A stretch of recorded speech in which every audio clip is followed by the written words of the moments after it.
Good morning students, hope you all are doing very well. बेटा आज के इस वीडियो में, जैसे कि लास्ट ईयर भी मैंने बनाया था वीडियो, वो बेसिकली ये दिसंबर में मैं एक वीडियो जरूर बनाती हूँ जिसमें मैं आपको ये बताती हूँ कि अब आपको कैसी स्ट्रेटेजी फॉलो करनी है और अब आपको कैसे पढ़ाई करनी है। टाइम आपके पास जनवरी, दिसंबर, जनवरी और फरवरी 3 मंथ है, तो आप काफी कुछ पढ़ सकते हैं। ठीक, अब कैसे पढ़ना है तो देखो, सबसे पहले गलती आप कहाँ कर रहे हो। जैसे आज भी मैंने क्लास में एनालिसिस किया था, 10th में भी किया था, 12th में भी किया था, तो गलती बस एक ही नजर आई कि सब बच्चे अलग अलग पढ़ रहे हैं। कोई जैसे केशव से पढ़ रहा है 12th, ठीक है, आज ही मैंने ली बच्चे से। कोई बच्चा अध्ययन से पढ़ रहा है तो कोई बोध से पढ़ रहा है, कोई बुक के नोट से पढ़ रहा है तो किसी ने खुद बनाए नोट्स उससे पढ़ रहा है। सब डिफरेंट सोर्सेज से पढ़ रहे हैं, ओके, कोई प्रॉब्लम नहीं। सबसे पहले गलती आप कहाँ कर रहे हो। जैसे आज भी मैंने क्लास में एनालिसिस किया था, 10th में भी किया था, 12th में भी किया था, तो गलती बस एक ही नजर आई कि सब बच्चे अलग अलग पढ़ रहे हैं। कोई जैसे केशव से पढ़ रहा है 12th, ठीक है, आज ही मैंने ली बच्चे से।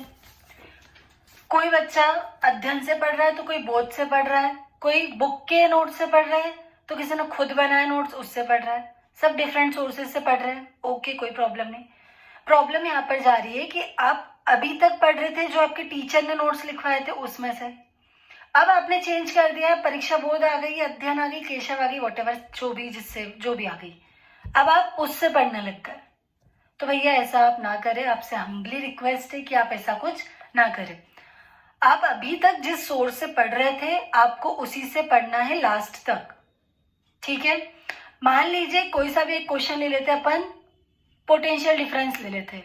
पोटेंशियल डिफरेंस परीक्षा बोध में अलग लिखा हुआ है, केशव में अलग लिखा हुआ है, अध्ययन में अलग, आपके टीचर ने अलग लिखाया है और बुक में अलग।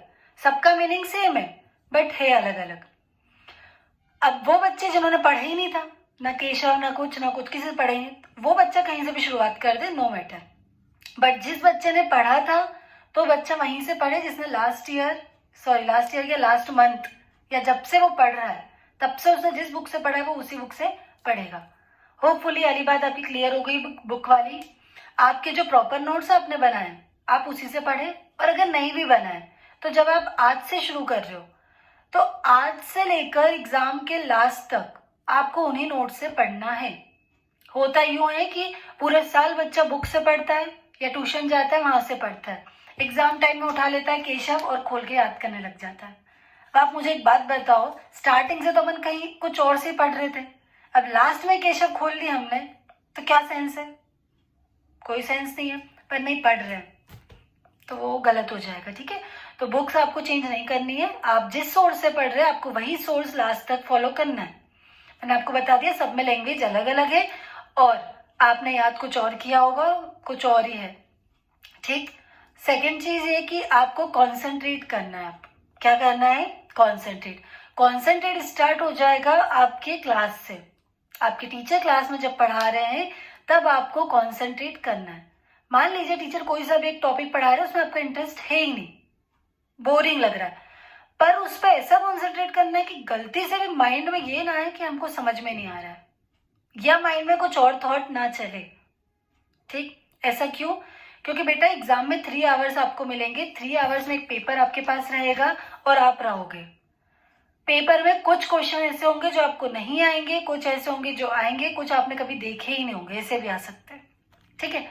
अगर कॉन्सेंट्रेट हाई हुआ तो नहीं आते हुए क्वेश्चन भी आप कर दोगे, और कॉन्सेंट्रेट आपका लो है, आपका ध्यान ही नहीं है, क्वेश्चन पूछ रहा है राम कौन था, आप सीता कौन थी लिख रहे हो और बोल रहे पेपर तो आज 1 नंबर गया, कैसे अच्छा जाएगा पेपर? होपफुली आपको बात समझ में आ रही होगी। तो कॉन्सेंट्रेट आपको क्या रखना है? हाई। कॉन्सेंट्रेट ऐसा कि अगर क्वेश्चन पढ़ रहे हो तो फोकस बिल्कुल क्वेश्चन पे हो, ठीक, और आपका ध्यान और कहीं ना जाए, तभी आप 3 आवर्स पेपर सॉल्व कर पाओगे, अदरवाइज तो कोई चांस ही नहीं है। उसके बाद इसमें मैंने नोट्स में कुछ अच्छे अच्छे पॉइंट्स भी लिखे थे, जैसे टाइम मैनेजमेंट। आज भी मैंने देखा था क्लास में कुछ बच्चों को ऐसा लगता है कि क्वेश्चन तो हमको आते ही है तो इसको करने से क्या सेंस? नहीं, आते हुए क्वेश्चन को रिपीटेडली बार बार करना है, इसके बहुत फायदे हैं। इसके पहला फायदा ये रहेगा कि जब आते हुए क्वेश्चन हम करते हैं ना तो हमारा कॉन्फिडेंस बिल्ड हो जाता है कि लो इसका आंसर ही याद है, तो कॉन्फिडेंस बिल्ड हो गया। कॉन्फिडेंस बिल्ड हो गया तो उसके बाद के जो 3 क्वेश्चन है वो आप इजीली कर लोगे। ठीक। सेकेंड फायदा इसका क्या होगा? सेकेंड ये होगा बेटा कि अगर आप रिपीटेड क्वेश्चन कर रहे हो, अगर वो आ जाता है तो फिर तो ठीक है, वो तो हो ही गया फिर। ठीक है। कभी नहीं भी आता है तो हमारी स्पीड बढ़ गई। क्या बढ़ गई? स्पीड। तो जो क्वेश्चन आते हमें उसको बार बार करना है। और एक और बात, इस बात का भी ध्यान रखना है कि एग्जाम टाइम में भी आपको आते हो जो क्वेश्चन आते हैं उन क्वेश्चन को उन क्वेश्चन को आपको क्या करना है? सबसे पहले करना है। जो नहीं आते उनको बाद में करना है, जो आते हैं उनको स्टार्टिंग में सबसे पहले अच्छे से प्रॉपर करना है। अब कुछ बच्चों ने लास्ट ईयर ये गलती की थी, आते हो क्वेश्चन को इतने आराम से किया जमा के कि पेपर ही छूट गया। तो ये गलती आप ना करें। ठीक है। तो आते हो क्वेश्चन में, अब वो आते ही है और आप कर भी रहे थे तो आपकी स्पीड तो ऑब्वियसली इंक्रीज हुई होगी, तो आपको जल्दी जल्दी कवर करना है। एक और इसमें पॉइंट लिखा है मैंने कि अब आपको डेली स्टडी करना है। डेली मतलब डेली आप 1 आवर पढ़ो, 2 आवर पढ़ो, 3 आवर पढ़ो, बट पढ़ना आपको डेली है। आप ये नहीं सोच सकते कल तो मैंने 8 क्वेश्चन याद किए थे आज छोड़ दो, नहीं, कल संडे था इसलिए छोड़ दो, बिल्कुल नहीं। आपको पढ़ाई कैसी करनी? बिल्कुल डेली। ठीक।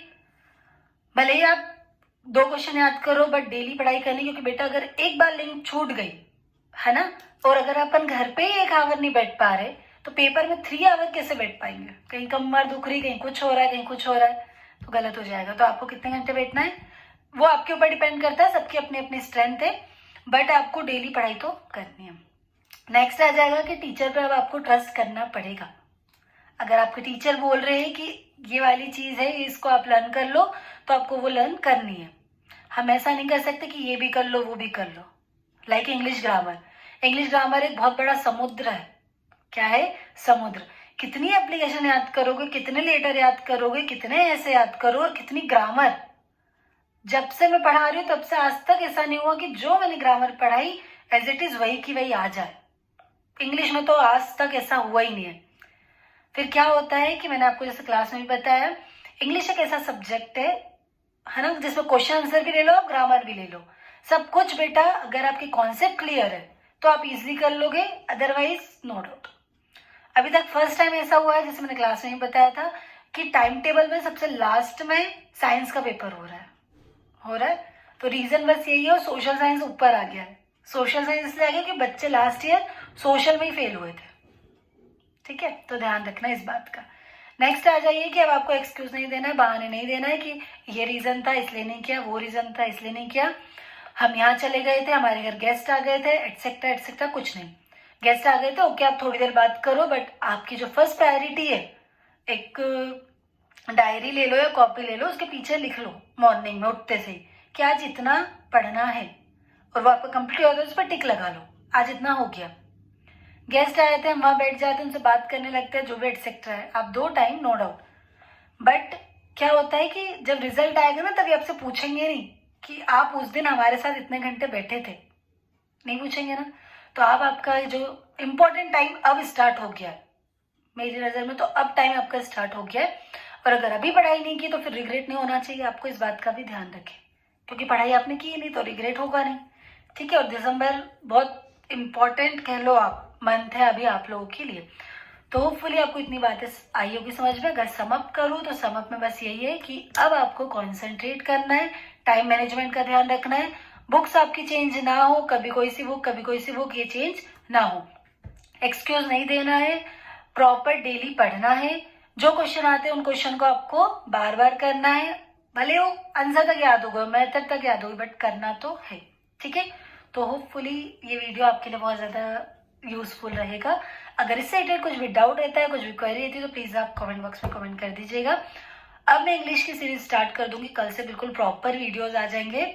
जो बच्चे कोचिंग नहीं आ पा रहे या क्लासेस नहीं ले पा रहे, अटेंड नहीं कर पा रहे, घर से भी अगर आप पढ़ते हो तो 100% आप मैथमेटिक्स में जितने मैं वीडियो अपलोड करूंगी बस उतने देख लीजिए, देयर इज सफिशिएंट। क्योंकि वीडियो मैं वही अपलोड कर रही हूँ जो वीडियो आपके पेपर में आ जाए, बस सिलेबस कंप्लीट कराने का कोई इंटेंशन नहीं है कि पूरा सिलेबस, अदरवाइज तो यूट्यूब पर भी इतने वीडियो डले हुए हैं, आप करते जाओ सिलेबस कंप्लीट। नो, अब वही क्वेश्चन करेंगे जो बच्चा जॉब भी कर रहा है, पार्ट टाइम जॉब भी कर रहा है ना, तो वो पढ़ ले बस, और एटलीस्ट 10-12 तो पास हो ही जाए। उसके बाद तो अपन मैच्योर हो ही जाते, तो करियर अपन कर ही लेते डिसाइड। ठीक है।